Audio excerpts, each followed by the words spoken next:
What's up? Welcome to a new episode of Movie Schmovie. This is episode number 480. My name is Steve, one of the co-hosts of the show, and as always, I'm joined by... Right.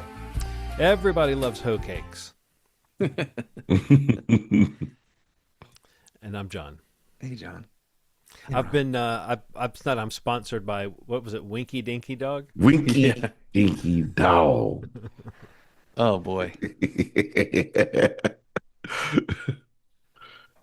What a character. Yeah. Or what a kid... Yeah, I don't know. Never mind. We'll talk about that in a little bit. Yeah. This episode, we've got a required viewing pick coming here shortly, and then we're going to go into some news, and then we thought we'd maybe look ahead at the year. I think each of us kind of looked at what's coming out over the course of 2026, and we each picked three movies that we would say we're most excited for. So that'll be like at the back end of the show.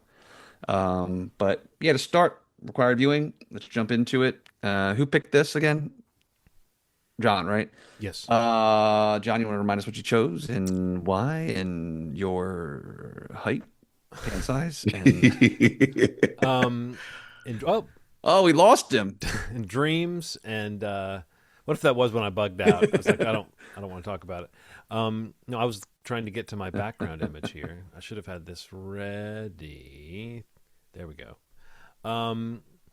No, this is a movie, Hollywood Shuffle, by Robert Townsend, co-written by Keenan Ivory Wayans and Robert Townsend, and then directed and produced and starring Robert Townsend, who in the 80s into the 90s was really like a kind of a rising star. It kind of hit a wall in terms of his personal stardom. It seems like around the time, I think his like fourth or fifth movie, he was like the last time he directed a big movie, but he's been working pretty consistently in television and as an actor and different things ever since. And so he's always popping up, like he popped up on The Bear. Again, you'll see his name as a director on some television shows. So he's been steadily busy, but this movie really kind of put him on the map, and it got a lot of hype. And it also, of its time, it kind of, I realized now watching it, it was like the opening of we talked about this a little bit in the intro last week, the opening of the kind of Wayans experience too. Yeah. And you can see the template for a lot of Wayans kind of material from In Living Color and their films and stuff. You can kind of see the beginnings of some of that stuff here, where it's like Definitely goofing on exploitation material, right? But by doing a little bit of exploitation to goof really hard on shameless exploitation. I don't know. It's an interesting like cultural pocket that they were fitting into. And watching this, I was really struck by how much I remember at the time there hadn't been a lot of this kind of comedy, just a lot of people making jokes about this stuff exactly. And I think now it almost seems commonplace to comment on this kind of thing, but for the time it really was, like a very personal lived experience that Robert Townsend was talking about which is all about, I mean, it's very autobiographical. It's about just, being a young black actor and trying to break in without selling out and playing stereotypes and offensive caricatures and really, I mean, making you think about, we've joked about it on this show, sadly, about how often when we watch a film from the 70s or the 80s that like if there's one black character in it, they're usually like a jive talking character or like a criminal or something like that. So it's like it's totally borne out by by our evidence that we've culled over the course of especially in required viewing, like I said, trying to go back and watch older movies. But even till fairly recently, there were still, I think, this kind of character popping up, this Jimmy, that it's like the through line in the movie that he's auditioning for and that he eventually gets. So yeah, I think there's ways in which this movie, it's funny, it's like it feels dated in a way, but it also feels really current in a way. And I think there's really only a couple of things that are absolutely like have not aged well about it. The rest of it, even if the commentary is a little bit out of date in terms of what's happening in the industry, it still is nailing the kind of power imbalance, and it's still true of its time. Do you know what I mean? It's still true of the moment it was commenting on, that those really were like, I mean, honestly, so many of the jokes they make in the film, those really were the only kind of parts that were available. Like when it cuts to that scene and it's this slaves escaping, and he's playing the butler character. It's like that is so. It reminds me so much of what Dave Chappelle would do years later, where he would say he knows he's getting laughs, but he's wondering like, wait, could the wrong person laugh at this the wrong way? Yeah, And I feel like this sure. movie does a pretty good job of making it hard for the wrong person to laugh in the wrong way. Like this movie really wears its heart on its sleeve in a way that I think in some ways might even feel kind of corny by today's standards. But I think again, I just was really impressed by how at the time I remembered hearing about this movie and feeling like, oh, I gotta see that sounds great. And there was something kind of bold and edgy about it for its time. So I don't know, like I don't know if you guys, I'm imagining you guys have some degree of a history or some knowledge of this movie. Ronald, is this a movie that it seems like you and I talked about it once before, and you were talking about it as kind of a rewatch classic for you? All right. I'm 3 years old. I'm 4 years old, and I hear my dad laughing his ass off downstairs. I go downstairs, and I see the HBO logo, and I see what's called Robert Townsend and His Partners in Crime. It is one of the craziest shows I've ever seen in my life. So it's a combination of stand-ups and then it had sketches in between. Sketches, yeah. Yeah. So the Bold, the Black, the Beautiful. They had all sorts of really cool sketches. So this feels like, and it came out the same year that Hollywood Shuffle came out, and they would have different Right, yeah. iterations of it. It's like, Robert Townsend and His Partners in Crime too, back in business, and he'd go around and say, "Hey, they try to take me off air," and he'd be running around, and the producers would be trying to catch him. It was really cool, and what was really interesting about it was this was kind of anti, for lack of a better comparison, Def Comedy Jam. These comics were very different. They would appear on Def Comedy Jam sometimes, and their comedy that they did on this was a little different. They were hitting on different points. They were like talking about racism and how it feels to be black in spaces, and this is just stuff that I hadn't heard before. I was very used to like the 90s. You know what's crazy? You know what's real crazy? You know, so crazy. You know what's crazy? Walking around. That's crazy. That kind of like weird Def Comedy Jam. No offense to Def, because I love Def Comedy Jam, man. But it just was it was like a lot of characters. And so when my dad introduced me, for reference, Hollywood Shuffle was his favorite movie of all time. Okay. So he showed me this movie, and it hit me like a ton of bricks. Like it made me very aware of the things that I was seeing, and I know that while the portrayals, some of the things that are happening in it feel very dated in a way, like nothing's changed. Like nothing's changed in a lot of ways. Like there still is like an acting level that exists sometimes in things, and then there's a black actor that comes in and it's very heightened, and it's not realistic. It's not grounded in reality. It feels like they're just kind of put there in a space, and that's the thing that he was pointing out. Even then, we've had this debate about Anthony Mackie before. Yeah, as far as like you saying, you think he's turning it on a little. There's like it's a little too much. Yeah. And it's well, like, then you have like you kind of sold me on it. I still like him in things, but I think that you're right that he's often required to play up some kind of something. And It's hard to say what it is. It's like I remember years ago that hearing that it's like super cliche to refer to like a black woman character as sassy in any way. Like you just avoid using that word. You know what I mean? And I think there's certain words like that you find out, oh yeah, that's become a cliche, even if it seems like a positive cliche in some ways, because often those are characters that are funny and get a laugh, but it's that heightened quality. You nailed it. It's like a slightly heightened pitch that some people are, I think, expected to play. And it's like, they're probably in there directing them using all kind of weaselly words to avoid saying, could you make this more black? They're in there saying, could you be more energetic or make it more urban, or I don't know what kind of shit they say. Yeah, it's really interesting because say I'm not trying to direct, but you just notice it. So take Anthony Mackie. Then take somebody like Marshall Ali, who feels very grounded. It feels like he's just a person in a situation reacting to it in a very natural way, which is really interesting because like I could tell that sometimes that people are older when they find their thing, and you don't want to compromise on those things. There's probably a fork in the road where somebody's like, "Hey, Marshall, you think the next time that they come into the room, you can say." White people always open doors like that. It's like, nah, I'm not. He's like, oh, I'm not gonna do that. I'm sorry, I'm not gonna do that, sir. Yeah. And it's a weird thing because in order to, it appeals to people. That's the thing that is a little the conflict that exists. It appeals to a certain demographic, like Tyler Perry. Like, while I don't love everything Tyler Perry does, I do like some stuff that Tyler Perry does, but it appeals to a very specific crowd. He was good in Gone Girl. He was good in Gone Girl. He was really good in Gone Girl. He really I don't think was. he was fucking spectacular in that movie.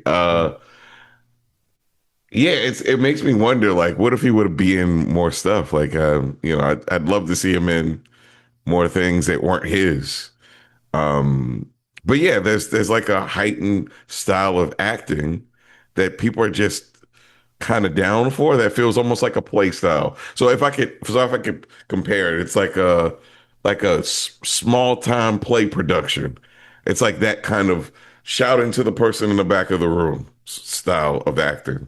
That works for some people.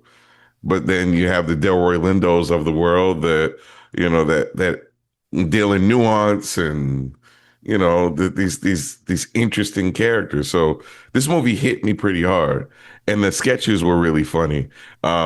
Jerry Carroll and Cookie Head Jenkins are two names that I will never forget.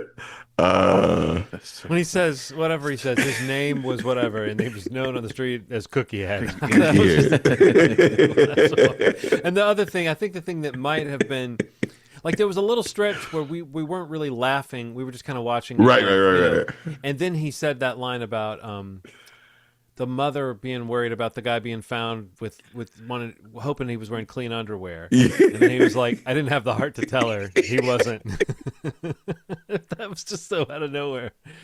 I think Robert Townsend is like, there's something interesting about his persona, right? Because he isn't the funny, edgy, crazy guy. He's a little square. Mm-hmm. I mean this in the kindest way. He's a little corny. It's like, and he's kind of thrown himself into characters, but there's something kind of, it's not quite Key and Peele kind of weirdness or like Kids in the Hall kind of weirdness in a sketch, but there's a little something he does that's like at an angle where the satire is so absurd and surreal, like the sitcom that he's chosen to have, like, which is an obvious thing. Okay, it's a sitcom where there's a black character that's like the funny jive talking black character, a bunch of white characters. But in this show, he's a bat, and he wears a little bat hat. Like that level of absurdity, and then his like catchphrase is "batty, batty, batty." I mean, like that level of silly. That reminds me almost of like what the television shows they watch in Idiocracy or something, where it's just like it's beyond satire. You know what I mean? It's like it's into surrealism or absurdism, and I think there's moments like even the sketch, which probably I was going to ask you guys what your favorite sketches are. I love the Black Acting School. I love when he launches into the British accent, and then like because I really do feel like that piece. I feel like I saw that. You know, I've said this a million times. Movies that were. The clips were played on the early form of the Comedy Channel. That was a clip that got played all the time. So I've watched that like it's almost like a 3 or 4 minute sketch that I've seen. But I feel like so much of the humor of the movie is packed into that little commercial for Black Acting School. Like that's almost like a compressed, you know what I mean? What the whole movie is commenting on, because it gives you all the little things, all the different types of roles, and you get to see the kind of code switching, and I don't know, you see all the there's so much humor. In that, but I really like that. Do you guys have like a favorite sketch? I mean, the detective story, man. It's one of my favorites. That's it's like one of the best ones. Who's asking? Oh, and when his activator gets taken away from him, it's and you can see No, the I was guys about to say behind him Keenan is laughing. so funny in that one. He is so funny. Her breath kind of stank, but we were doing it nasty. Oh I know he God. says doing the nasty so much. That's kind of what I mean. That's like that Robert Townsend tone of like It he's not is. really gonna be filthy. He's not Yeah, gonna yeah. not gonna go out there and be filthy, but he's still commenting on the same kind of earthy material that Yeah. someone like Eddie Murphy was commenting on, in his comedy, where it's like sort of shocking how brazen he would be. Robert Townsend was a little bit more like buttoned down Yeah. than Yeah. that. In the song, Rocky, don't stop it. Rocky Jerry girl. Man, that sketch got me, man. No, I like that one goes on like that one's a little chunk of the movie. Like it's an Yeah, interesting yeah. choice to like and then you realize that it is a little bit light on story, so it Yeah, gets yeah, away for with a lot sure. by doing those. But it's kind of like a sketch movie more so than a than That's a the key is that like, I feel like I saw this a while ago, Uh, maybe in college or something, and hadn't watched it. I know Ronald, you talked about it a bunch on the show, but like the reminder in watching it, I remember a few of the skits, but I mean, yeah, like you mentioned earlier, John, that the Winky Dinky Dog sketch is, I mean, it's the one of the most ridiculous ones. I mean, it's so, mainly because it really is kind of getting to the like a lot of the theme of this movie, like the stereotypes and kind of how they're packaged. yeah, yeah, Like they're packaged by, honestly, this movie saying, it's like it's packaged by Hollywood as like harmless entertainment, and you realize like how much it normalizes that yes. through yeah, media, even a this ridiculous kids show character. Excuse me.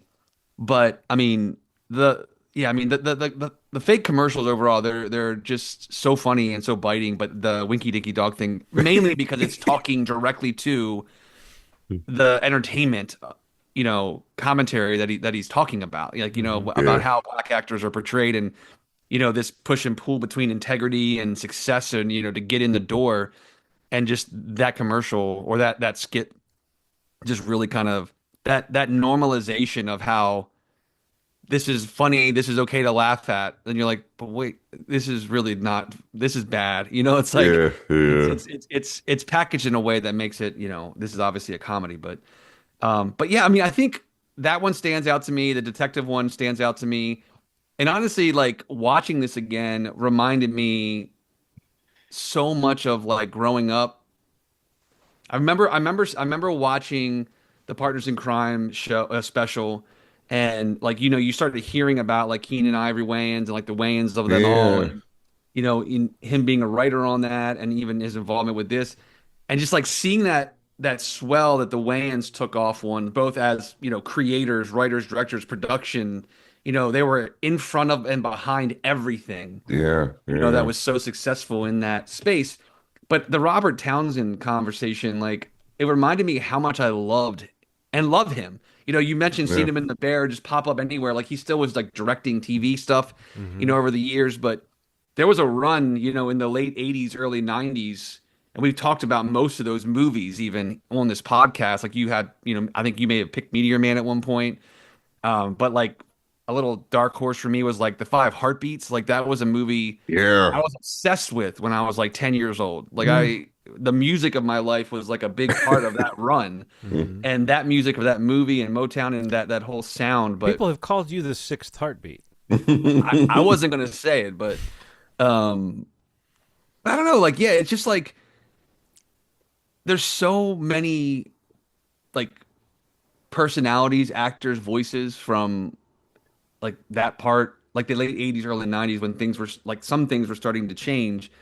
And you look back on that now and see all the influence on, you mentioned Key and Peele, John, like, Hmm. in Living Color, even later, in that decade into the early 90s, it's like just to be able to map the progression of like the influence of each onto the other was like Hmm. really something my brain was calculating, because some of it's very clear and some of it's like more of a as you reminded of these things, but as I was watching it, like I was literally doing that in real time. Like you could see how this kind of film really did kind of not only just like for black cinema, black actors, but even just for independent Yeah, black yeah, black cinema, like like the kind of the budget this movie was made on, and what it was able to accomplish, and I think that idea of breaking the movie apart into those skits and the commercials, it felt so kind of fun and fresh, and not totally new, but kind of new. And yeah, I don't know. I just feel like you can't help but acknowledge that it definitely made some of the mainstream breakthrough from, other black filmmakers and writers that came in the late 80s and early 90s. Like this definitely set that up in some way, shape, or form. It also, Steve, came before the. I mean, he's the guy. The guy who used his credit cards to Right. That's what finish they his talk movie. about. Right. And like that's like a few years later, isn't that like the Kevin Smith story or That's the Robert Rodriguez story or totally. whoever else? It's like that, and you hear about it. Like so I mean that is a factor of this movie. Watching it is 100%. This feels like an indie film, like in a really charming kind of way. Like the scope of it, the way it's lit. There were moments Yes. in like just where I was like, oh yeah, this. I mean, having worked on things, even Sure. I was like, oh, this feels like one of those productions where you are making it happen, and you're like using like I don't know that they did this, but I'd be willing to bet that they shot like they did all their Winky Dinky Dog stuff in over the one weekend because they shot like there were 12 shooting days over 2.5 years. And he funded it. He first started it up with his stand-up money, I think. That's I might crazy. be wrong on that, but whatever, he had saved up like 40 or 60 or something. I think it was 60,000. And then when that money ran out, he started doing the credit card thing. And he just didn't tell people that's what he was doing because he didn't want people to worry about him going bankrupt. But he just he would tell people, I'm waiting on a rewrite, and really what he was waiting on was a visa to get there in the mail so that he could, charge something. Keep it going, right? But I mean, I guess it worked. It's like, you wouldn't say Sure. that that's a viable plan, but that is a way for a passion, or was a way for a passionate person to push it over the hill. So yeah, I think Right. that indie spirit and that kind of fighting spirit of making this movie at all, and you can feel it. And there are certain moments that I think are kind of funny. Like, I don't know. I guess this is a question that we should address at this point. That ending song that's over the ending credits, is that sincere, or is that a parody of ending songs with credits? I don't think it's. I mean, it's meant to be fun and amusing, but I don't. Is it meant to be like, this is kind of cool, or is it meant to be like a parody of the types of songs they put at the ends of movies? Do you know what I mean? Like, I didn't know quite how I was supposed to take it. I felt like, oh, this is just some people in the 80s that are trying to make like a cool, fun song, and it just is a little bit like, it's super of its moment by today's standards. But Ronald, do you have an opinion? Was that made with a straight face? I think so, man. Yeah. I think it was like, especially like, yeah. I think it was. I think it was. I think it was done in the sincerest of intentions. We even. Well, I mean, it's not quite like, I'm Robert Townsend and I'm here to say. Yeah, it's almost that level of like. I definitely it's definitely going for that 80s style of that song. Yeah. And obviously having a song at the end, right? Yeah, of your movie, like summing up the ironic, in some ways, the irony of like how upbeat and like of its time the song is with the reality of what the movie is talking about. Yeah. Like it's like that juxtaposition is pretty intentional, I think. Mm-hmm. Yeah. But both to place it in a time and to, kind of, even in the last song, kind of make or like I don't know, make fun of or make like shine a light on like this whole thing that you've just watched, which is about the stereotypes, and and here's a song that's kind of playing up another one of its time. But yeah, no, I mean, I think it's pretty intentional, and especially when the moral of the movie is basically like, don't do it. Right? Exactly. Yes. You can get a job at the post office rather than selling your soul. Yes. Yeah. It's like the anti-bamboozled. Yeah. Man, like his a guy grandmother who- kept the same energy, man. She did not like that shit from the beginning. She's like, Well, it's like, I like the way that was played a little bit, almost like a joke.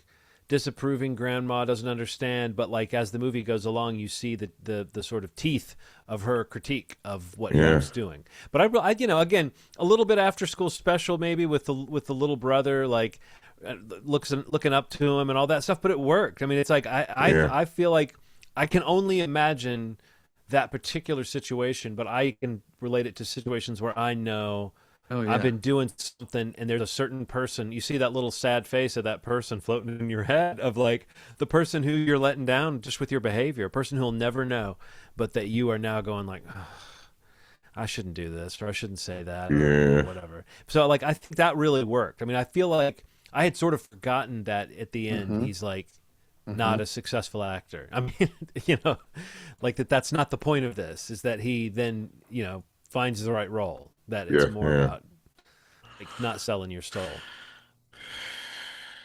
You better run for the police is coming.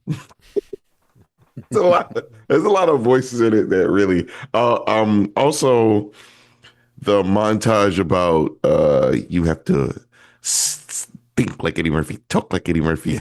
I love that scene. And they have all the people doing their impressions. OT. I really I was loved just it. about to say the guys in blackface in that part are so, that's such a Yes. bizarre joke, but it's Yeah. so funny. The zombies behind you I was about to say that there, whenever you get, scares the I, shit out of me. I feel like there was a joke. It was a thing that Dave Chappelle would do as well in his sketches. And I can't think of many other sketch performers who will do it, but people who have like the group of people that are always in the background in their sketches. Yeah.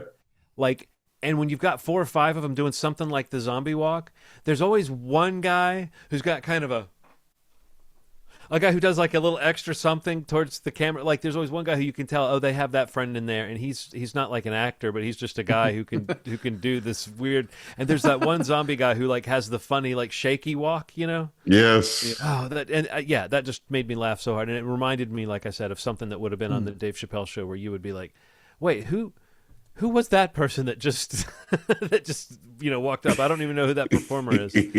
But like you recognize people in the sort of entourage of these shows. Like you can sort of see some of them. I think were probably sketch performers and improv performers that, or maybe comedians that they were coming up with, and others might have been like local actors that they hired or just interesting people they found. I don't know, but Right. this is so shoestring. I was kind of constantly scanning it for like, oh wait, who's that? Is that so and so really young? And really, it was the Wayans and what's the name of the actor that plays the boss at Winky Dinky Dog? What's his name? Oh, John John Witherspoon. Witherspoon. John Witherspoon. Yeah, and of course he's someone you recognize. Yeah. And then I don't know if you recognize Dom Herrera, the stand-up comedian. He was Yeah. one of the three. He was like the the little balding guy with the great verse, great bars in the song at the Yeah. Yeah, I mean, I think, and also an hour and 20 minutes, unless you watch it on Tubi, in which case it's 4 hours and 20 minutes. And Tubi has the audacity to like do that. It'll be like 1 of 6. It tells you how many ads you actually have. Yeah. Yeah. It's like, damn it, man. This will be. But yeah, the question of does it get better? Has it gotten better? You kind of alluded to this, Ronald. And like this week, I hate to say, when I think about like the current moment in entertainment, it's not that this is like a simple line to draw, but I do. The Yeah. first thing I thought of was the whole debacle at the BAFTAs, and like I keep thinking about Michael B. Jordan and Delroy Lindo's face Yeah. when they have to deal with that, and like on this day in front of all these people, like they're in the spotlight having to deal with someone shouting the N-word, and like Yeah. Why don't we, and hard R as well, as like Yeah, we're yeah. deep into that. But like we all know that there's so much that's come out about it since. It's like it feels to me like, remember the thing I said to you, I still stand by it. I really blame the production for like their handling of it, Yeah, for sure. as much as anything else, because it sounds like they were doing some pretty suspicious stuff and beyond. Yeah, Anyway, yeah. so yeah, Oh, like really? well, I mean, like I don't know if you know Yeah. about like that his area was mic'd. The guy, Tom Yeah. Davidson. There's a lot of stuff. I was actually going to bring this all up because I don't, everybody doesn't know what the BAFTAs are. Say what you got to say. Yeah. So the BAFTAs are the British Academy of Arts and Television Arts Awards. So they honor excellence in film, television, and video games. A lot of people don't know that. So this is a 3-hour ceremony that was edited down to 2 hours. Keep that in mind. Oh, wow. A 3-hour event edited down to 2 hours. That was that. So this version that people are seeing is the edited down version. So the first thing that happened was that My Father's Shadow is a movie that got an award for outstanding British debut. The two directors, Wiley Davies and Ikenolo Davies Jr. And Ikenolo, in his speech, said, "Archive your loved ones, archive your stories yesterday, today, and forever for Nigeria, London, Congo, Sudan, Free Palestine." That was completely edited out of the final version of the award show. Yeah. No one had seen it until it was shown post the event, right? So keep that in mind. Proving they can edit things out Proving, that might offend sensitive ears or might offend people's sensibilities, right? Yes. What? And so the big thing that we're referring to is Michael B. Jordan and Delroy Lindo for presenting the first award for the whole entire ceremony, and all of a sudden the N-word gets thrown out, and it's not just the N-word; it's N-word bitch, which is very strange. So it's like it was a combination of two things, because it wasn't just the N-word. Right, and that voice belonged to John Davidson, a man with Tourette syndrome, who is the subject of the 2025 movie I Swear. So to make this even weirder, Alan Cummings comes on stage and tries to clear the air. And I'll try to summarize what he said. You may have noticed some strong language in the background. This can be part of how Tourette syndrome presents for some people. Thank you for your understanding and for helping people create a respectful space for everyone. And then later on, he says, "We apologize if you are offended tonight." Yeah. Which is a very strange thing to say, because it's like, I'm sorry you feel that way. Yeah, no, it's totally the wrong. I mean, it's like I almost feel bad that Alan Cumming is caught up in this, because he didn't ask for this. But I'm sorry if you took it that way. Yeah, it's like we all know that's just the wrong format for an apology. Yes, like we all know that like that doesn't fly. Like like we all know there are times when you want to say that to people, but you also know when you're saying that it's not a true full chest of apology. Yeah. And then the final nail in the coffin, I think, kind of contributes to this is Hannah Beachler, who's a production designer for Sinners, said that John Davidson said the N-word to her on the way out of the ceremony, and then he heard him say it to another black woman. Jesus. An involuntary whatever. And so I guess this raises questions about censorship, accountability, disability, and editorial responsibility, especially when political speeches were removed, but racial harm remains kind of visible in this broadcast. So it's a weird thing, man. Like, I'm not going to ever discount someone's disability, because I watched the show. Oh goodness, cannot remember the name of it. It's like 3 seasons in. It's the woman with Tourette syndrome. It kind of gives you an inside look into her life and her life with Tourette. So I have a soft spot for that. But for every outburst to be a racist one is nuts. Like there's no like. Well, you know what the deeper condition is there, and again, I'm not trying to mitigate anything, but it's coprolalia, which is like where you're like, there's the form of Tourette's where you might just make sounds. Right.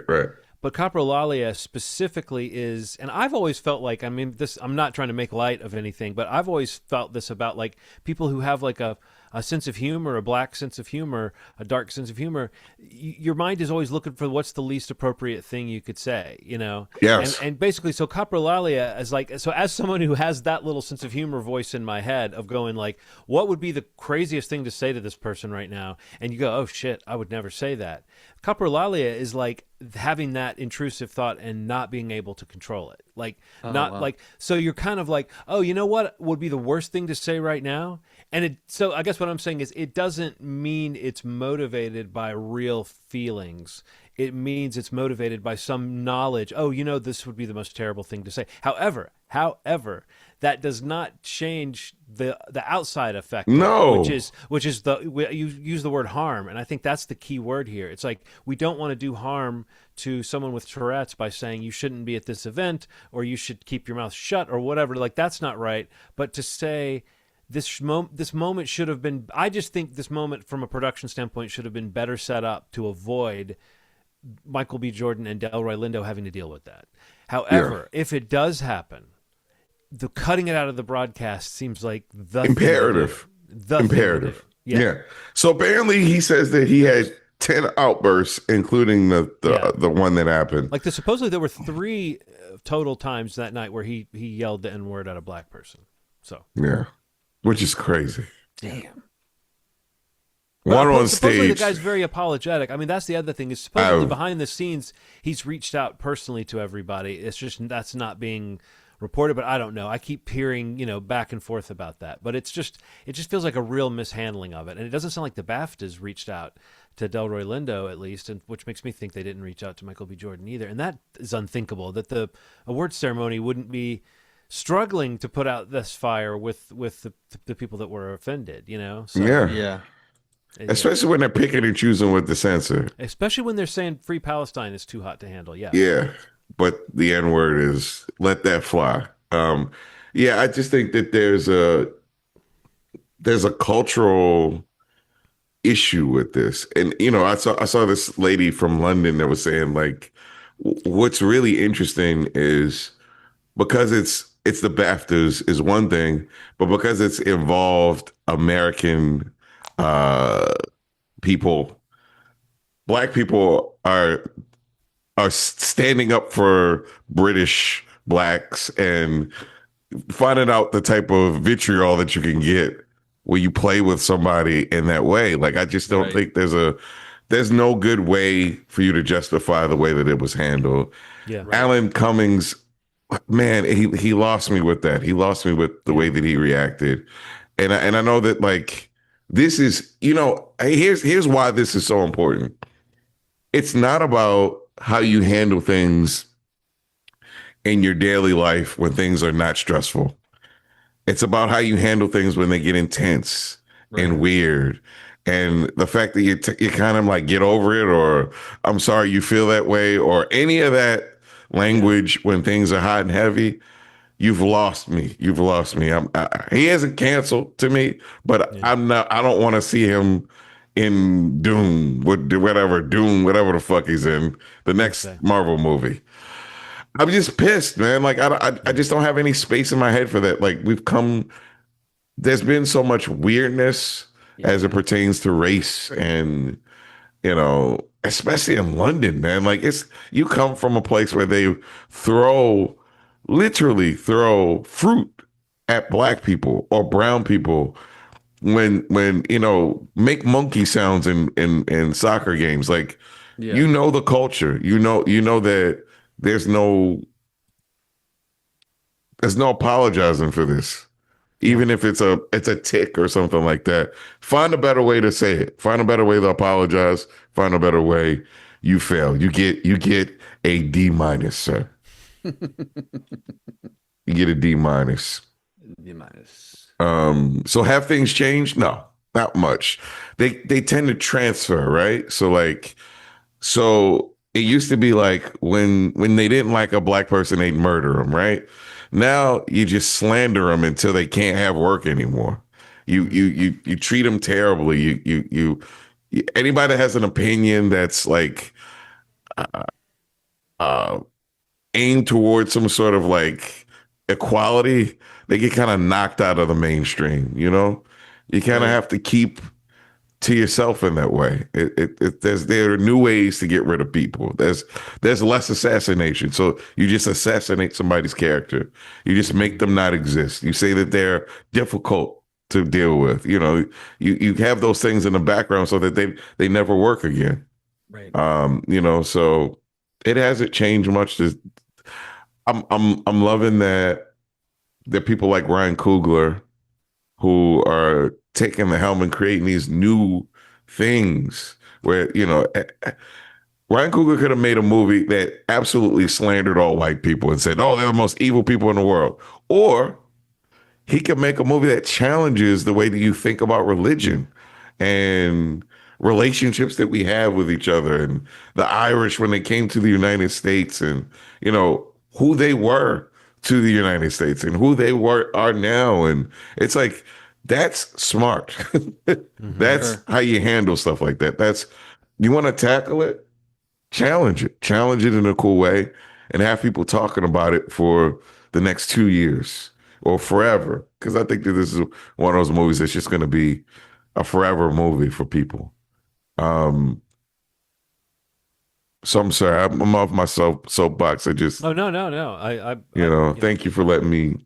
I feel bad that during this whole kind of conversation, I had a wall of pimps behind me. I love it. One of my I was like favorite thinking lines. before, there's no reason not to piggyback that segment onto the Hollywood Shuffle discussion. But as we were talking about it, I was like, the pimp image is maybe the one reason not to put that discussion, because we're having like a sober discussion about these questions. Yeah, yeah. But no, I think I feel like my feelings are kind of mirror yours without the sort of added personal thought about it. But I definitely have been able to just really, again, I keep empathizing with that feeling they must have felt when they were standing there and they heard that, and it was just like, oh Jesus Christ! You Not can like, see it in their eyes. yeah, You see, it was like, what? Okay, all right, keep it moving. I guess like it's like right.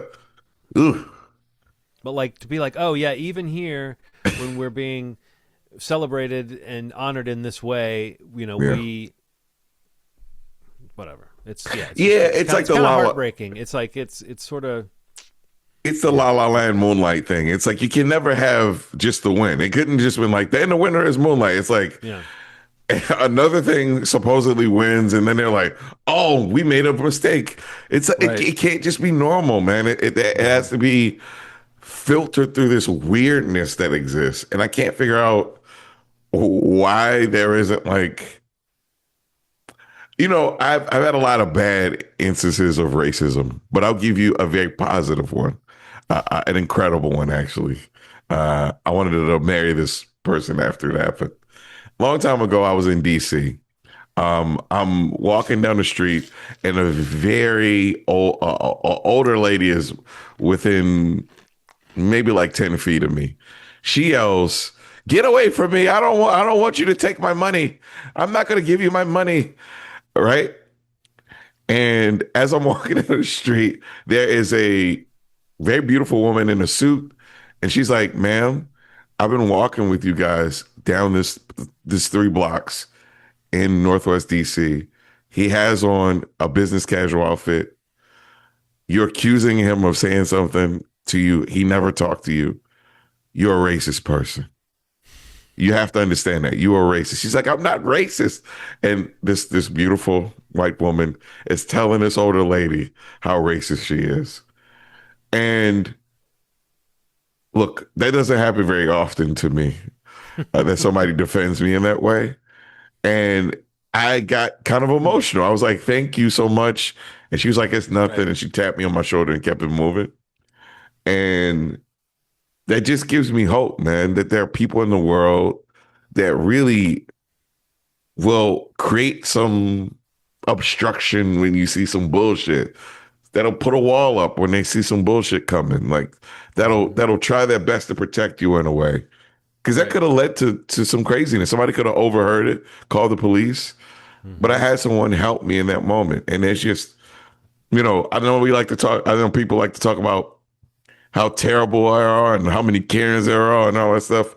But there are really some beautiful, careful, caring people in the world. And maybe, just a moment of What are we grace. going to call that? What are we going to call that? That can't be a Karen. That's got to be like Yeah. a Gretchen or I don't know. What do we call that? A Amelia Bedelia. Amelia is pretty good. She's a total Amelia. Oh God, Yo, here one Amelia. of those white lady Amelias. Oh, woke Amelia came over to me and Yeah. said, yeah. But yeah, I just wanted to say that because I'm all this negativity about this BAFTA shit's been bothering me. No, And it's I been thought bothering me about too. that nice, whoever you are, um, whoever you are, I hope you're doing well. You probably definitely listen to the podcast Yeah, yeah. for sure. It might be like that misconnection things. You know, like, who? Oh my God, I remember that man. Yeah. Well, speaking of that man, it's that man's turn to pick our next required viewing pick, and that's the lizard with the cowboy hat on is here just in There he time. is. Ooh, this is my pick. It's your pick. Oh man. Okay, I'm gonna keep it simple because I wanna pick something that I love bringing us together over horror. Mm-hmm. Is this gonna be good horror? I don't know, but I'm gonna suggest it anyway. It is 2025's Shutter release, Night Patrol. Ooh, do I know about Night Patrol? I'll have to look into It that. is. It's what's the We didn't we talk about this recently? yeah, yeah. I What wanted to was see it. what Did you was see yeah. it? No, but Justin Long's in it, right? Yeah, Justin Long's Ah, in it. that's what it was. I was talking about Justin Long. Justin Long, Jermaine That's what it was. Fowler, Right, Dermot. right. A LA officer discovers a police task force is harboring a horrific secret that endangers residents of the housing projects he grew up in. Um, Sounds nuts, to be completely honest with you. Um, but I'm interested. Also, CM Punk is in it, wrestler CM Punk. Mm. He's supposed to be one of those like great debut Really? acting jobs. So it's supposed to be pretty good, pretty intimidating sort of role. But yeah, I Okay. know I'm gonna suggest Night Patrol. It is on Shutter and can be rented for oh god, is it one? Oh, let's see what it is. $20. 20. It's really $20. No, Holy, I'm just kidding. but you might be right though. Night Patrol. Do-do-do-do-do. I think it's $10 to own though. That I know. Oh, it's $10 to rent. It is $10 to rent.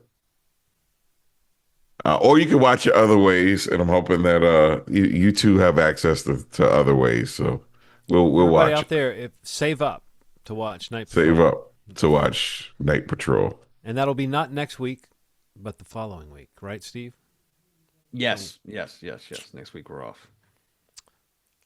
Those So you of got more time you, to save it up. yeah, those of Mhm. you who Save complained up your dollars. that we didn't have any episodes like 2 weeks in a row for a while there during the holiday season. We gave you what, 4 or 5 episodes in a row, Yeah, I think. So yeah, we're like SNL. We can do that. We can give you like 4 or 5 episodes and then take a little break yeah, several times within a for season. sure, for sure.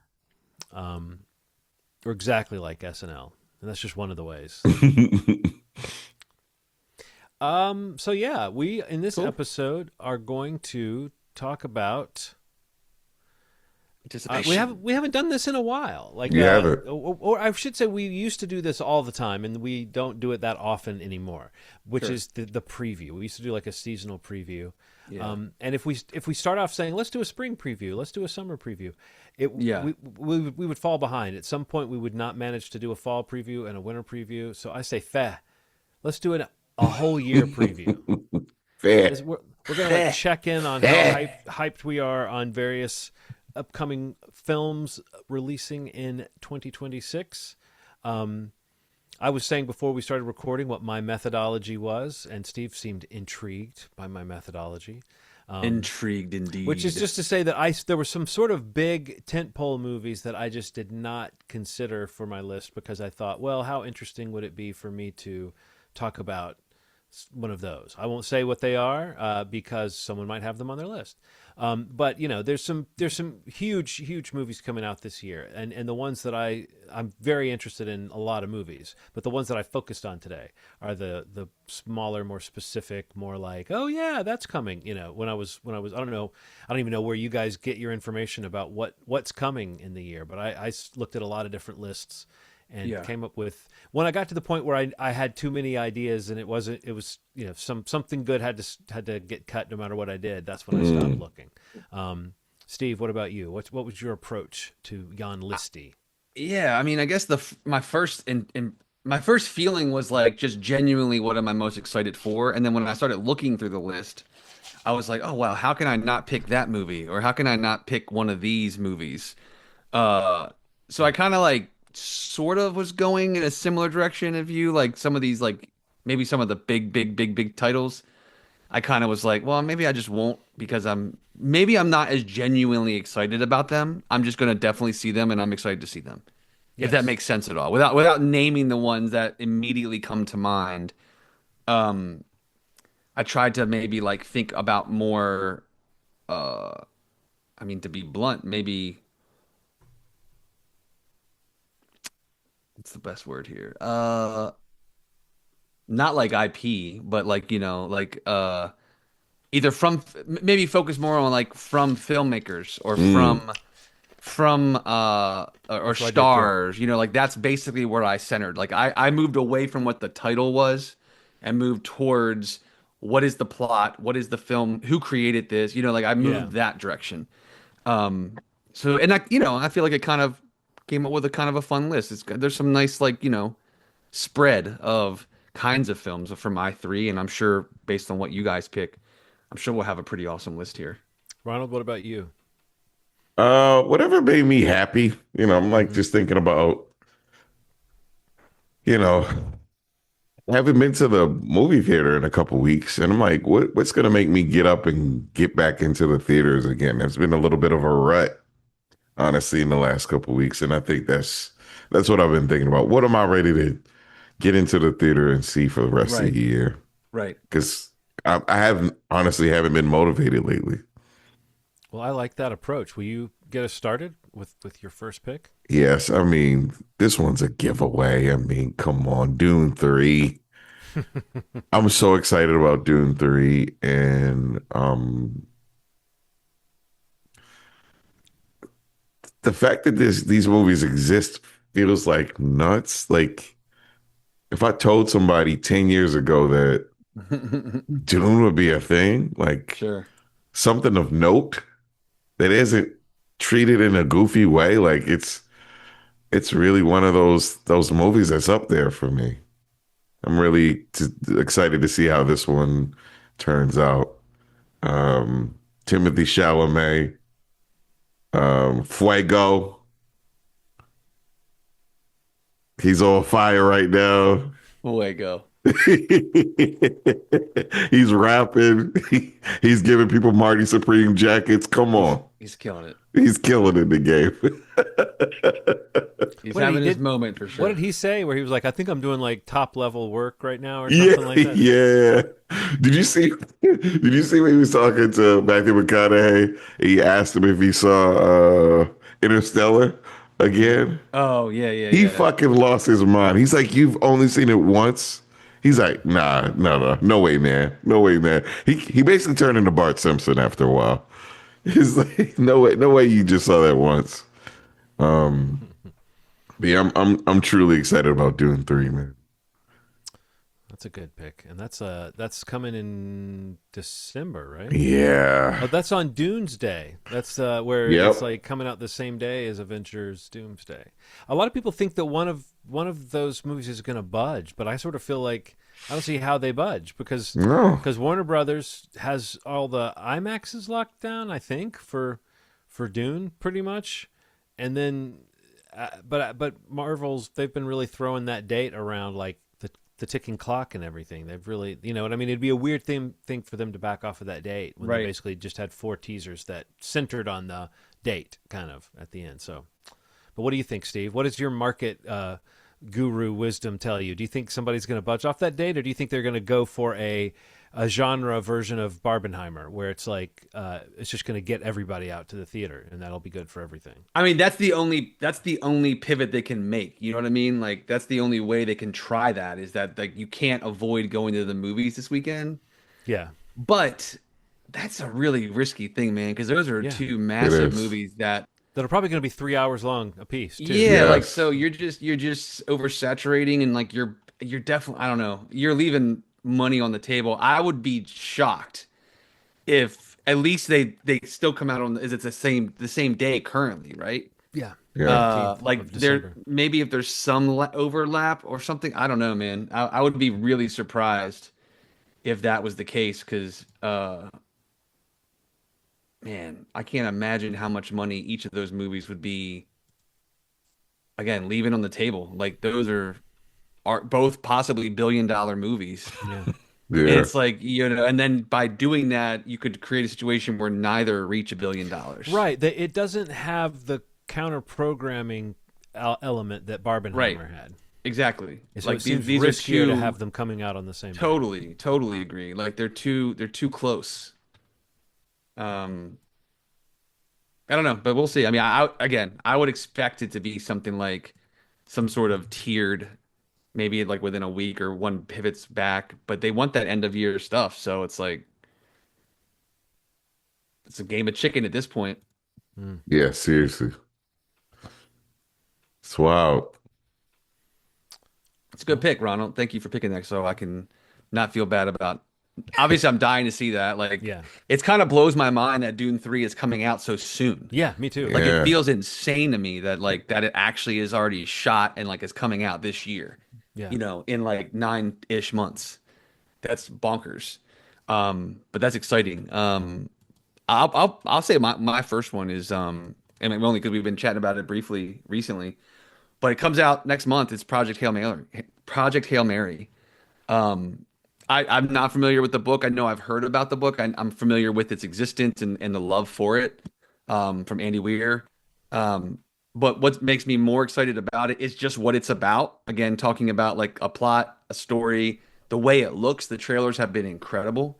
And the day they were recording this, um, they basically one of those things that happens when a studio is so confident in a movie where they allow embargo to break 4 weeks before a movie comes out, which is kind of insane and unheard of.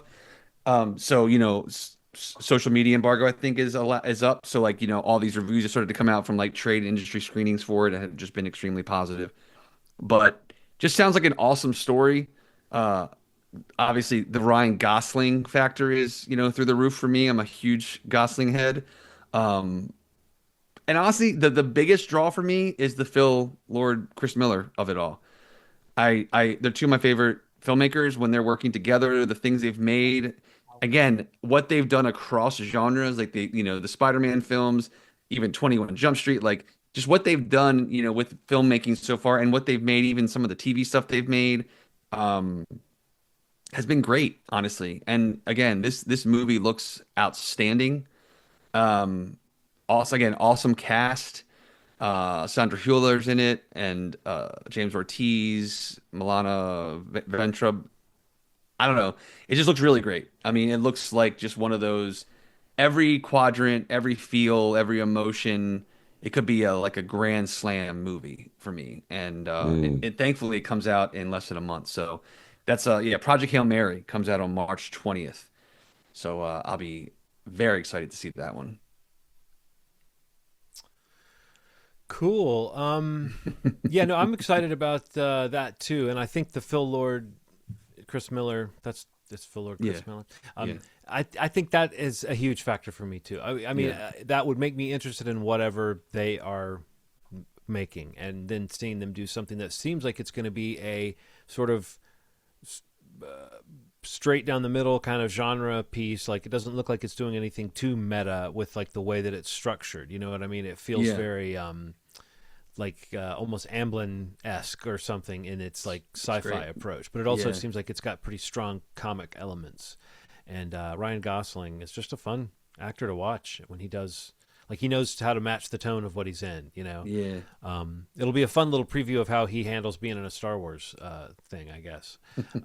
So, no, I'm excited about that one too. Well, I have my first pick is coming out in May, on May 22nd.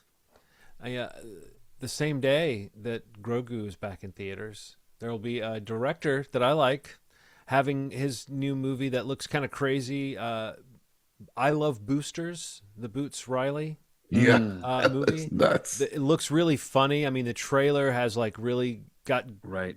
good moments and jokes and a cool rhythm to it. Just like it feels like it's going to be a fun and funny movie to watch. And then you look at the cast. You got Will Poulter, you got Lakeith Stanfield, you got Keke Palmer, you got Alexa Demay, who I think I recognize from something, even though I don't know what it is. Then Naomi Ackie, Taylor Page, who we enjoyed on Welcome to Derry. Demi Moore is doing what looks like a very funny, kind of over-the-top character, Poppy Liu.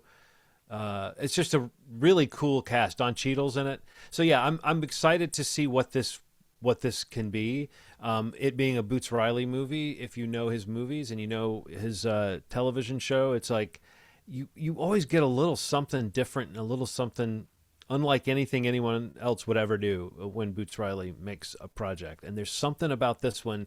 The trailer may be really kind of giving us what it really is. Like it'll be like a fun joyride kind of crime spree kind of movie, but it feels like there's all kind of like social critique and satire that's like percolating behind this idea of a crew that goes around, I guess, boosting kind of couture from shops that sell, high fashion items.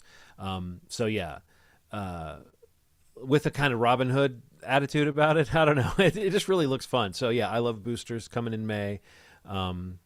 People aren't really talking about I Love Boosters and Mandalorian and Grogu coming out on the same day, but people should be calling that weekend I Love Grogoosters.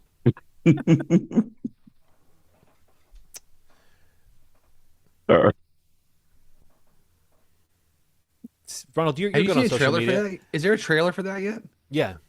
I gotta watch the trailer. It's good. Nice. Like if the movie is as fun as the trailer, it's going to be really fun. It could be one of those things where they just got a really good trailer. But I feel like I've enjoyed Boots Riley stuff enough. I always want to call him Boots O'Reilly, but I've enjoyed his stuff enough that like I feel like I know, again, the way that like Sorry to Bother You had like a really fun, interesting trailer. And then you watch the movie and you realize there's weird depths and levels to it that go beyond. I don't know if this movie quite is going to have that level of absurdity to it, but it looks like like I said, there's going to be some fun escalation. So, Ronald? Yes, this one's a really cool. I don't quite know what this is. I don't know. It kind of looks like a horror film, but it's based on a play by a playwright named Alicia Harris. The movie's called Is God Is. Two sisters embark on an epic quest for revenge, confronting a charged family history that pushes them to extraordinary lengths. So one of the sisters has a severely burned face, and I think it has to do with some of the things that happened in her childhood, and it looks like they're trying to kill their father. That looks like the whole thing. But it's like if you look at the tone of it in the trailer, it really feels like a horror film. It really feels like a horror film, but looks like also a revenge movie. Like it feels like looks wild. Looks really wild. Mm-hmm. What is that one called? Is God Is. Is God Is. Okay. Yeah. When does that come out? Did you say? Comes out May 15th. Okay. So far, that's the winner for the most. Well, no, wait, Steve, you've got one that's coming really soon. So Yeah. so right now, you're the winner in terms of shortest wait. Sweet. My next pick is Disclosure Day. You know what, Ooh. Steve?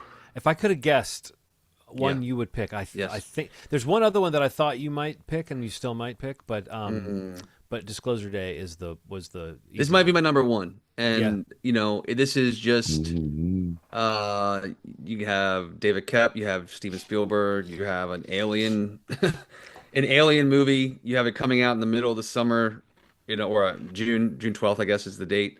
Also awesome cast. Josh O'Connor, we talked about him a lot recently just because of Wake Up Dead Man, just like Yeah. So good.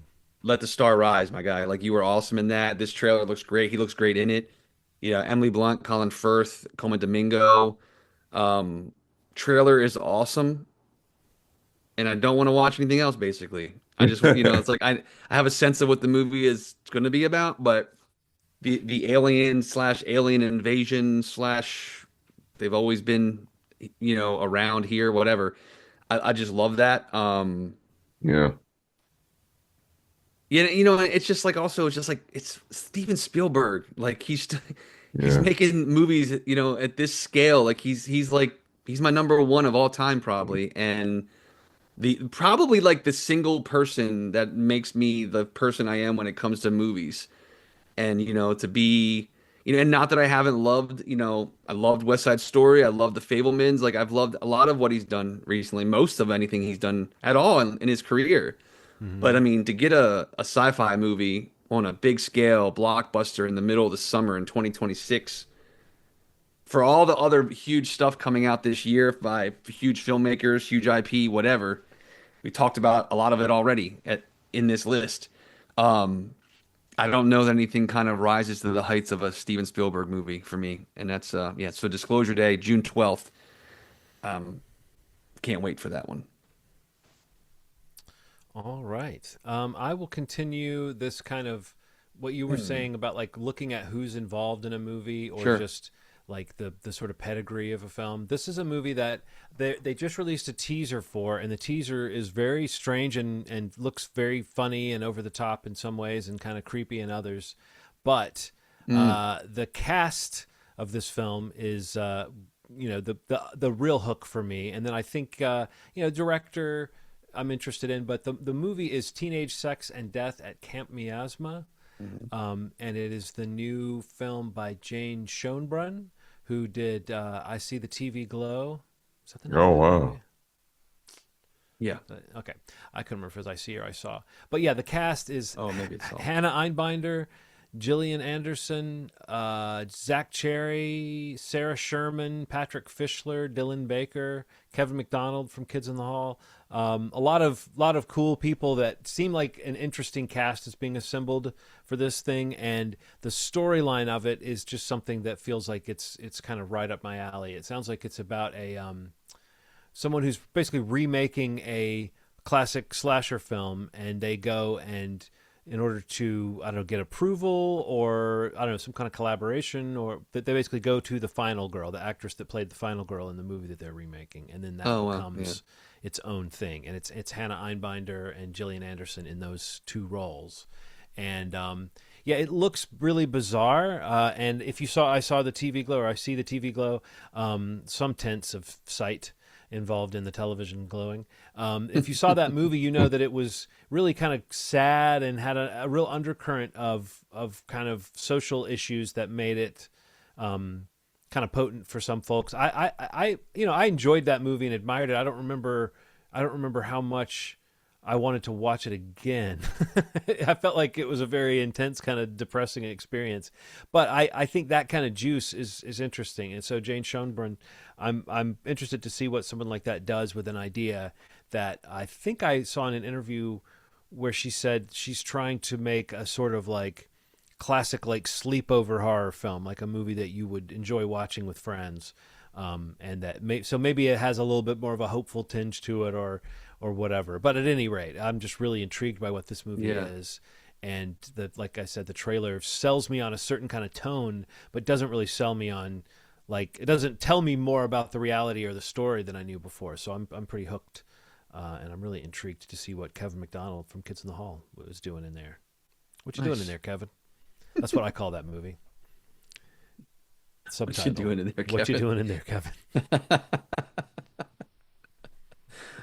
Cool. And that's coming July. What is it? July. No, no, no. August 7th. teenage sex and death at Camp Miasma. Cool. Ronald. Yes. Yes. Biopic. Gotta hit you with the Michael. Oh shit. Oh. Man, look, say what you will. This trailer messed me up. It tore me to pieces. I'm like, oh man, I remember this. I remember this. I remember this. Oh God, I remember this. And, full of controversy. Sure. Which the But movie will probably avoid completely, right? I mean, the movie yeah, has apparently that there was a part and they wrote it out and it's going completely, like the part where he says, "Well, now I'm going to go diddle some kids." And yeah. then they were like, "You know what? Maybe let's cut this part out." Yeah, they're gonna avoid that part. That probably was the Coleman reshoot. Domingo looks wild in the makeup that they have him in. So is Yeah. Miles Teller. Yeah. But his performance, Yeah. like the way Coleman Domingo is playing that character voice wise, I think it's like really hypnotic. And then I find looked at Joe Jackson. The look of the character. Yeah, Joe looks nuts, man. Joe, Yeah, he the kinda real does Joe Jackson look looked nuts. He had like this weird Jerry curl, like mane, and then he had these really light eyes, and then he wore makeup. So like he was an odd looking dude, man. Yeah. Yeah. Um, When's that come out? it comes out soon. The trailer's real. I mean, the trailers, especially the second trailer. I just saw a trailer when Aaron and I went and saw Crime 101. It was the newer one, like I guess the full Yeah. trailer, which I think is a better trailer. Like just showing more of him because I felt like some of the prosthetics looked a little weird in the first one, in certain scenes. Hmm. But I think now that they've obviously polished it a little more and they have more sequences in that new trailer, um, yeah, it looks. I mean, yeah, obviously I'm going to see this. It's just Yeah. like, let's Yeah. see my next pick. April 24th is when it comes Okay, out. so yeah, it's soon. Wow. 2026. I'm trying to pivot here. I think I might switch something up. I don't know. Like you've already mentioned Dune. Said I didn't need that. I feel like I don't really have anything at the end of the year. Let me see one thing I was thinking when this one comes out. You said Dune already. Mm-hmm. When does? Sorry, give me 1 second. all right.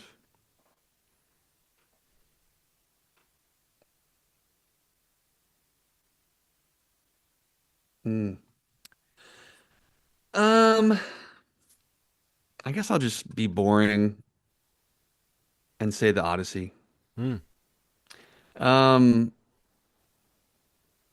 again, I think there's something really crazy going on. Like I just talked about Steven Spielberg being like my guy, and I love Christopher Nolan. He's not my guy, but I like a lot of his films. I think he's a special talent. But I was looking at what's coming out this year and thinking, if there was one movie coming out that solely rides on the wave of who is making this film, it's The Odyssey. And I think that Christopher Nolan, we've mentioned Tarantino, even Jordan Peele in these conversations, but to have this movie with I mean, even if you look at the cast, and the cast is insane, right? This again, Matt Damon, Tom Holland, Anne Hathaway, Mia Goth, Zendaya, Lupita Nyong'o, Charlize Theron, John Barenthal, Robert Pattinson, Himesh Patel, Elliot Page, Oh my God. Bill Irwin, Samantha Morton, Jesse Garcia, Will Yun Lee. I mean, that's just what's on this top line. Like, it's insane, right? And I mean, maybe one of the most stacked casts of any movie this year. But the thing that's going to sell this movie is the fact that it's a Christopher Nolan movie. The IMAX pre-sales sell out in 2 minutes. The 70 mil pre-sales sell out in 2 minutes. When they drop these tickets and you see them relisting them on eBay, this is the kind of sensational moment that we're in where if there was a filmmaker that sells a movie, I don't think anybody sells it more than Christopher Nolan does. Mm. The story of the Odyssey is obviously something that's been done before, but Christopher Nolan's take on it, the scale, the scope, the filmmaking, um, the action, the adventure, like it just sounds like such a exciting movie to watch in the theater. And as you know, kind of cliches that can become, as everybody talks about, you need to see this on the biggest screen, and that. And I subscribe to that feeling in general for most movies that I go see, even ones that aren't the ones you have to see on the biggest screen. I still would prefer to see in the theater, right? But I mean, I just think that, if Christopher Nolan has a movie on the calendar, that movie is immediately one of the most anticipated movies of the year. Guaranteed. And, coming off of, he's peaked, right? Like he is at Apex Mountain right now. Like he is in it. He is possibly going higher on the mountain, depending on how the Odyssey is and how it does. But coming off of Oppenheimer, one of his most successful films critically, commercially, finally got a Best Director award, Academy Award, multiples. I mean, basically cleaned house where it was represented. I don't know, man. Like, it's just the excitement around a movie like that for me. Again, thinking of who's in it, who's making it, maybe what the story is. It's one of the most exciting things I think, and I think studios, theaters, formats, the PLF screens, like this is a feast Mm-hmm. for all of those parties. And as a film goer, it's a feast. And, again, you have the scale, the spectacle, the action, the adventure, the cast, and one of the most prolific and, exciting, successful, respected filmmakers out there right now. So, yeah, I mean, Odyssey looks amazing, even though you've seen barely not anything of it, but it's going to be amazing, and there's no question to it. I really genuinely believe that. So, yeah, that's my pick. It's July 17th. Again, also the Odyssey is a summer tentpole movie Yeah. because it's being made by Christopher Nolan, Right.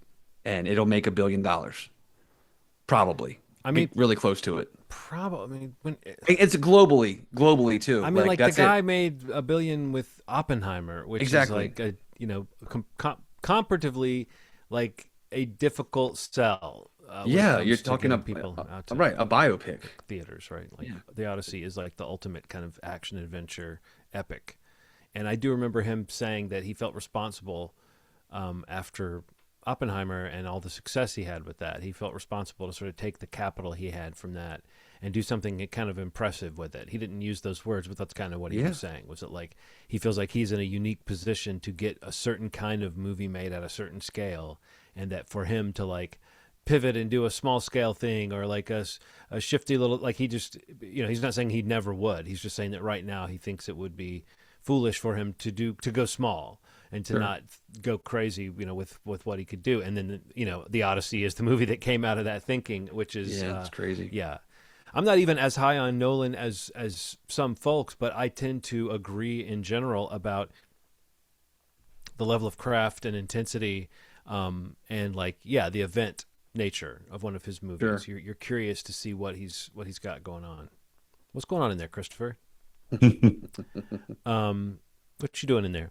The final pick for me, and as I'm naming this, I'm like, this movie may have come up on a anticipated movies. I don't know if it would have been a pick, but maybe it would have been a short list, because I feel like there's been a time on this show where I have mentioned this movie before. The fact that it was being made into a movie. By this particular studio or this crew, and like with this pedigree, but now it's on the calendar, and it is coming on October 23rd of this year. The film is directed by Travis Knight. It is Wildwood, which is based on a book by Colin Malloy, who was the lead singer for the Decemberists, if you know that group, the very literate lyrics. So you can see how he would turn around and he would write good prose. But Wildwood, there was a series of books. There were 3 Wildwood books, and I read the first 2 kind of aloud with my son, and then, or we kind of would pass the books back and forth. We kind of did a hodgepodge. And Right. then there's a third book that I never read because he had never started reading it, and I eventually said, well, one day I'm just going to come and grab that book and yank it and read it because I was curious how the trilogy ended. So I don't know if they're planning on making a trilogy out of this. But it's Travis Knight, so it's that style of stop motion animation that we've come to love over the course of these movies. The script, Chris Butler, who wrote Paranorman and Missing Link for the studio. Oh, nice. And the cast, I mean, just listen to this cast: Jacob Tremblay, Carey Mulligan, Mahershala Ali, Jermaine Clement, Awkwafina, Angela Bassett, Jake Johnson, Charlie Damn. Day, Amanda Stenberg, Tom Waits, Maya Erskine, and Richard E. Grant. For like a kid's fantasy, not Oz, not Wonderland, but its own kind of take on a kind of magical land. Yeah. And with the Leica imprint, it's like, to me, it feels like this would be if they are planning on maybe adapting all three books, this would be their play towards a Lord of the Rings, a Harry Potter, like some kind of a franchise or something that maybe has that kind of expandable mythos and lore and potential to it. But I loved the first book. And I think this second book, I don't know. I can't remember if the second book had a story that I liked better, but the first book really introduces this world and all these characters. And just knowing that with all the crazy characters that they have, and then that cast, I don't know if there is an official announcement about who's playing who in it. Well, actually, yeah, there is. They do have character names associated with them. So yeah, great kids book. Really fun illustrations that kind of point you right towards a Leica style of character design, and a little bit stylized, a little bit kind of janky looking, but really really cool. So I'm sort of super excited to see this. Like I don't know, it's kind of what you were saying about the Odyssey, where I'm sort of like going, well, I feel like on a certain level this can't miss as like a visual spectacle, Right. but it could be one of those that really works in the story sense, or it could be one of those where you're sitting there watching it going, oh, thank God this is pretty, because the story's not much. But I just know that the story's strong in the book, so it's hard for me to believe that they wouldn't be able to craft it into a good fantasy film. And I don't know if this is good or bad, but this is a movie. It was in September of 2011, like basically when the book came out, Leica snapped up the rights and has been, so it's been technically in development of some form for the last 10 years plus. Wow. But they didn't announce they were making it, I don't think, until about 5 years ago, that they actually said, it's coming. So anyway, can't wait to see what they do with it. That's wild. Wildwood. So that's the end of our list. Does anybody have, like, if we were doing a fourth, we don't have to go on about these, but just like an honorable mention or a movie that you would like to have mentioned but you couldn't get in there? Because Steve, you mentioned it, filmmakers. There's a lot of movies by filmmakers that I love coming this year. I don't know if you guys saw some of those other ones, but Jeremy Saulnier has one. Oh, nice. And the one I would have mentioned, I'll just say this as what would have been my honorable mention. The Coen brothers have kind of broken up in recent years, or split up temporarily. But and while Ethan's been going and making these kind of poorly received comedies, Joel made the Macbeth movie that was well received and very interesting and artful. And this year, there's one called Jack of Spades, that is a gothic mystery film written, produced, and directed by Joel Coen, and it stars Josh O'Connor, Frances McDormand, Leslie Manville, and Damian Lewis. So I'm like really intrigued by that. Oh, cool. But it's not even on the calendar yet. So, Ronald, did you have another one you would have just liked to have thrown in? Doomsday, just because we don't know shit about it. Yeah, Like we I'm don't know excited for anything that. about this movie. Like That's the big one that I would have mentioned, that I was like, there's no point in even mentioning that I'm anticipating that movie. I'm very, but it's exactly what you said, Ronald. I'm just really curious about what the hell it is. Like, how are they doing it? I don't think they have no idea. I think they have some idea. So we're going to find out if it's a good idea. Honestly, the one that I kept going back and forth about including was Ready or Not 2, Here I Come. Radio Silence. This is a sequel to Ready or Not. Samara Weaving's back. Another, like, the new family who is like It's like Sean Hannity, I think Elijah Wood, Sarah Michelle Gellar. I mean, the trailer is really fun, and then you kind of also bring in Catherine Newton, who is playing, I think, uh, Grace, Samara Weaving's character, her sister, in the movie. But yeah, I don't know. Like, it just seemed like okay, there's got to be a sequel to this. The way the movie ends, even this setup of like the title and this sequel just went right for it. Here I come. Trailer's good. I love Samara Weaving. Really like Radio Silence. Catherine Newton. They're all kind of in game for these kind of slasher scream queen horror films that they kind of just I love these kinds of movies, and I absolutely like Ready or Not's one of my favorite horror movies of a long time. And Hmm. yeah, I love how they get these characters who like can play these like horrible rich, you know uh just the worst possible people you can imagine hunting you. uh so yeah, the trailer's really funny, and Yeah. that's one that was like kind of floating around for me to possibly include. I'm surprised you didn't mention Digger, the Tom Cruise Inarritu I film. mean, is that going to really come out this year? Is it That's dated? I think it's supposed to come out in October. Okay. Well, yeah. I mean, I don't know. Yeah. Okay. It's on my. I mean, I had it on like I don't know if it's actually coming out, Oh, okay. but I'm sure it will. I mean, I see the poster now. It does say October 2nd. But yeah, it's in there. I was also going to possibly include Fincher. He's got the uh Cliff Booth. Cliff Booth sequel. Like that was almost on my list. That's a That's also not Netflix. on a that's not on the calendar Yeah. yet. Yeah. Well, Um, they had the teaser yeah. in the Super Bowl. I feel like it's going to come out this year. No, it's gonna. But I'm just saying it's not. Doesn't have a date yet. They've just said coming soon. So. Oh, right, right, right. Yeah, yeah, But it yeah. looked great. I thought. Yeah, Like, great trailer. I mean, definitely the one of the better trailers of the Super Bowl. Um, also, you got to be curious about Coyote versus Acme, right? Like we all gotta be curious about Finally, that Yeah, yeah. movie. They got saved from limbo. I'm Finally, yeah, to excited. see it. And David Robert Mitchell's got one this year. That sounds interesting. What So is that one? it's called Flowervale Street, and it's like a sci-fi, Oh, okay. but it's like Wait, is that the that's the It Follows guy. No, no, yeah, the director I knew, but the movie was that like the big budget one he was doing? I think it might be. Was it called Flowervale Street? I think the name might have changed. Yeah, this is the one that what is Anne Hathaway in this one? Yeah, Oh yeah. Oh, that's gonna. Oh yeah, I didn't realize that was coming out this year. and that's coming in August. August. Yeah. Wow, that's up there for sure. Yeah, Ewan McGregor's in that. Mm-hmm.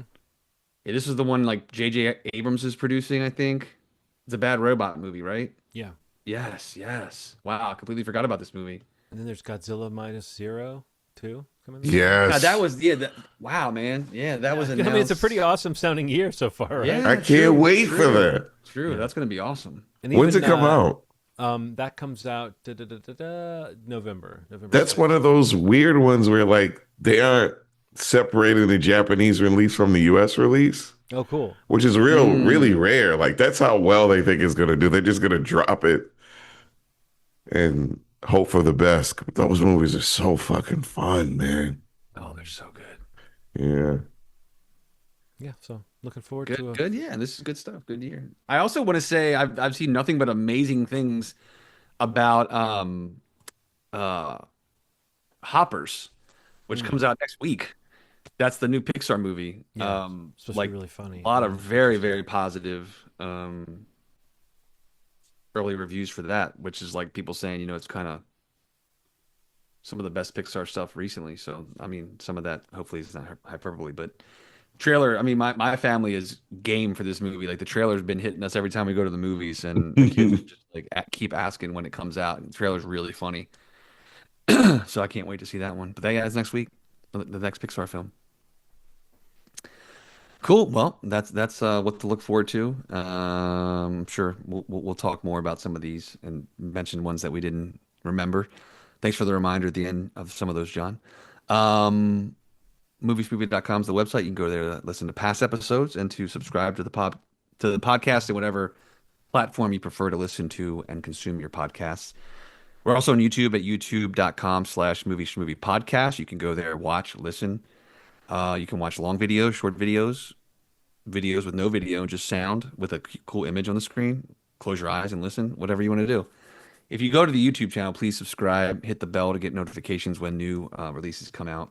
We should Because work on again, a scent, if we could, yeah, somehow get that to work, like like something that like could spray out of your screen. out of your screen, yeah. Yeah. Um, Like when if you don't want to watch us, you can still smell us. Right. Yeah. right. And also on the YouTube, if you know the benefit there, like we've mentioned it before, but the long short of it all is that, we have shorts that come out there that Rana puts out. He also has the home cut videos that he does with the reviews for Kaleidoscape. They're all on the YouTube channel only.